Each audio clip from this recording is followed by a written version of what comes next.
one or two that related, in fact, to both the book and the crisis. The GDP per capita is an average number, and what's happening to average doesn't tell you what's happening to most people. And that's the point. The U.S. GDP per capita was going up for a very long time, but median income, what's happening to most people, were going down. So that's an example where, if a society, if Bill Gates gets richer and richer, that will mean average income is going up, but most people are worse off. I would say that society, that economy is not performing well. So that just highlights that we want, that GDP is not directing our attention to what we ought to be thinking about. Another example of where our metrics don't really capture studies of well-being focus on the importance of work for a whole variety of reasons. The standard economic model says if you gave somebody income and told him he could enjoy the leisure and not work, he would be better off. But if you put somebody into unemployment and replace his income, he might enjoy his vacation for a little while, but after a while, he gets unhappier and happier. And it shows up in all kinds of behavior, like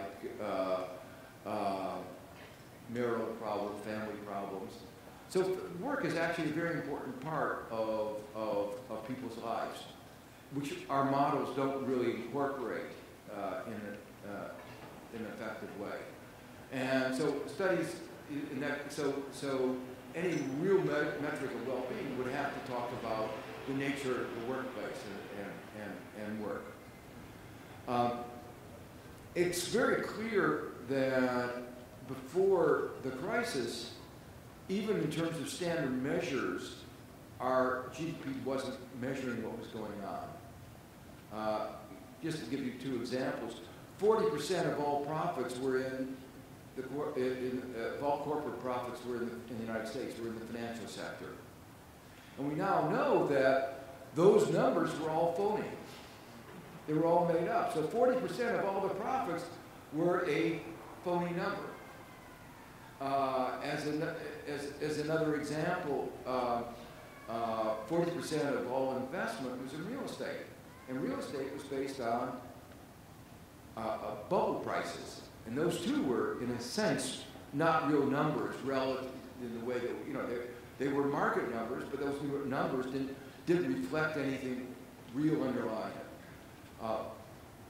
There are a whole set, our commission focused a lot also on other dimensions of well-being, connectedness, dimensions of sustainability, how do you measure things in the public sector, services. So actually there's a very wide agenda, and work on this is going on. There actually is a lot of work going on in many governments around the world, and at the OECD. They have a director they set up working on this. So there is progress going forward on that agenda.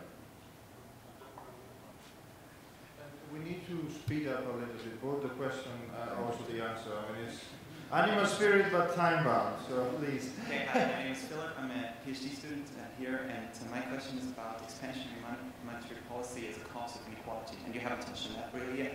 So base money is multiplying in recent years, and according to recent policy announcements, that's about to continue with QE and so on. And there's the Cantillon effect, meaning that, right after Richard Cantillon, that the early recipients of freshly created money, so usually the financial sector, you mentioned 40% of corporate shares as the beneficiary of that fresh money, and people, the late recipients, suffer, so they don't get it too late. So my question is, in your thinking on inequality, what's the role of a return to sound money, or at least more sound monetary policy, which at the very minimum would be less expansionary monetary policy? Maybe another question from the internet. I mean, That is a very specific question. It's more abroad than a PhD topic, this one. And it's actually partially answered in the book as well. But there is Asger from Iceland, who's following from the web stream, and he's asking you to comment on central banking in a democratic society. So to a certain extent, the tension between democracy and money is one aspect, and that is a very technical one, but also to take a broader view in terms of the ECB and the euro. I do think monetary policy is an important issue for inequality, and I have one chapter in the book devoted to macro monetary policy and the role that they played in creating the inequality that we have. I think the issue of the institutional arrangements we have for determination of monetary policy are important and an important contributor to our inequality. There's this idea that independent central banks are a good idea. And I think, obviously, the notion of independent central banks at least run counter to some democratic principles. People say, well, we can't trust government. Well, if you're going to give up monetary policy, which is one of the most important things for determining macroeconomic behavior, why don't you give up tax policy? Why don't you give up every policy? The point is why, I think that at least there ought to be a debate about why should monetary policy be delegated in the way that it is. Now, you look at around the world, did the countries with independent central banks perform better? Answer, unambiguously no.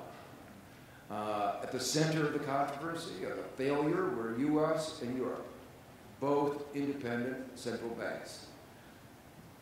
Among the best performing was India, Brazil, China, none of which has independent central banks. Why? Well, one of the things is there's no such thing as real independence. You're always going to be accountable to somebody, and who are you accountable to? Well, our central bank was accountable to Wall Street. If you looked at how many of the people who, the governor of the New York Central Bank was appointed, the committee that appointed him consisted of the heads of the firms that he bailed out. It is an embarrassment in terms of what you would call good governance. But they reflect the perspectives, interests of the financial sector. So we didn't have an independent central bank, we had a Wall Street central bank. Now, it's not true of all of them. There are some that are appointed directly by the president.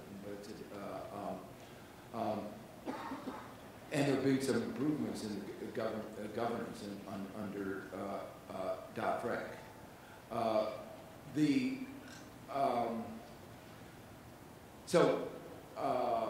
Let me spend a minute. Even if you have an independent central bank, you can have broader representation. You can have representation from labor, you can have representation from various segments of society. You don't have to have it just be an independent Wall Street central bank. Now, when you think about various kinds of policies and how they affect the distribution of income, there are many aspects of this. And I don't have time. They were most dramatic, obviously, in the crisis when the Fed was feeding money giving money freely to the banks. The most egregious example was when they bailed out AIG. The Fed, I mentioned $150 billion. We all wanted to know, where did that money go? Because it didn't stay in AIG. And they didn't want to tell us where it went, even though the head of the Fed had talked about transparency. Well, eventually, we had a Freedom of Information law, and Bloomberg sued under the law, and the court said they had to tell them. And the response of the Fed was, no, we're not going to do it, and they appealed. And then the public court said, you have to tell them, and they said no. They were going to appeal to the Supreme Court until they were finally told by the Obama administration that they were part of the government and had to tell. And then we found out, by the time we found out, we all knew because people gossip. And you can guess who was the largest recipient, Goldman Sachs. And the next largest recipients were some French banks. And we were all still curious about why the U.S. government was bailing out French banks. And there were well, I won't have time to tell you what the suspicions are. But what I did want to say, there are a number of other mechanisms. When the Fed lends money to the banks at close to zero, and they can then use that money to buy government T-bills, paying much higher interest rates, and your central bank did essentially the same thing, it's easy money. You know, any of us can make a lot of money if we're lent $1 trillion at zero, and we can invest it at 3%. You can figure out how much you can make a year.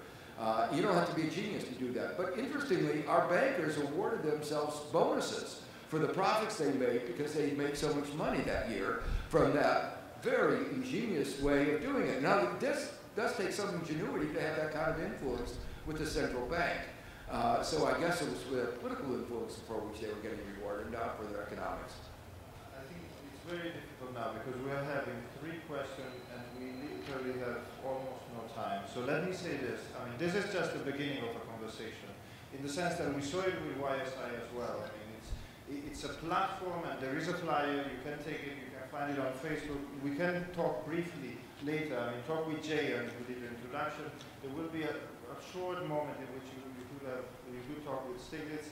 There is a camera out there, I mean, and a question that will be just formulated but probably not answered. But maybe it could be the future. I mean, from the USA and actually an American student from now in the States and from Cambridge University asking about politics and economics.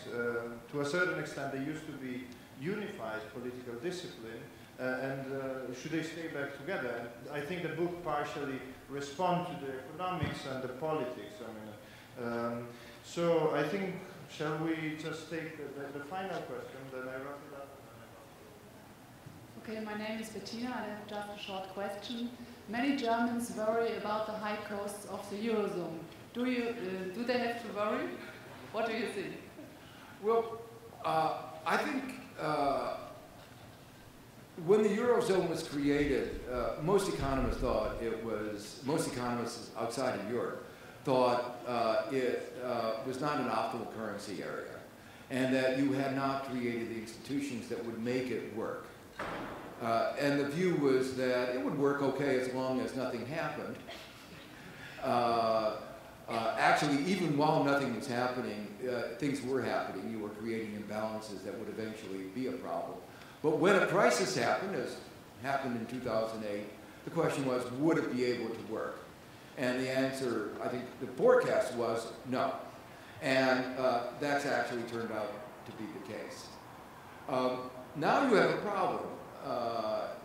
That is, to make it work is going to be somewhat expensive, but to undo it is going to be more expensive. So, in my view, the least cost approach is to make it work.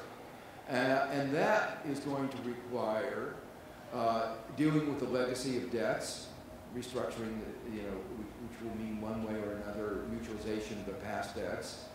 It's going to mean creating a common banking framework, which includes not just regulation,